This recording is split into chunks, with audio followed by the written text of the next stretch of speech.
সকালে বাজার যেতে হবে, বাজারের লিস্টটা মোটামুটি করে ফেলি। সকালবেলা আলু আনতে হবে, আলু নিয়ে আসবো। তুমি 15 কিলো আলু আনবে, হ্যাঁ। 1 কিলো এখন বাজার যাচ্ছে, আলুর দাম হচ্ছে 23 টাকা। তাহলে 15 কিলো আলুর দাম কত হবে? শোনো শোনো শোনো শোনো, কি বলছো? বাজার থেকে আলু আনবে, 1 কিলো আলুর দাম না 23 টাকা। তাহলে 15 কিলো আলুর দাম কত হবে গো? পারছো না? না তুমি একটু বলো দেখি। 15 কেজি আলুর দাম করতে পারছে। এই দেখো,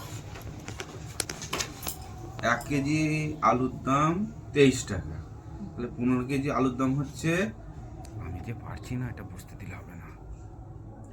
15 কেজি আলু কি করবে? হ্যাঁ, কত আলু?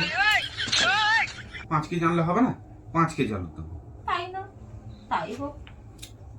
1 কেজি আলুর দাম 23 টাকা, তাহলে 5 কেজি আলুর দাম, এটাও পারছি না, বুঝতে দিলে হবে না। এখন নতুন আলু উঠছে, আলু বেশি আনলে চুপসে যাবে। 1 কেজি আলু আনো, আর বড় আলু নয়, ছোট ছোট আলু আনবো, 20 টাকা দামের আলু। তাই না, তাহলে 1 কেজি আলুর দাম 20 টাকা। এই তো হয়ে গেল, 1 কেজি আলু আনলেই হয়ে যাবে। আবার 15 কেজি নিয়ে কি হবে? প্রত্যেকদিন নিয়ে আসবো, টাটকা টাটকা আলু পাবো। তাই হোক, আর কি হবে। ভালোই হলো, মান সম্মানটাও বেঁচে গেল, টাকাটাও বেঁচে গেল।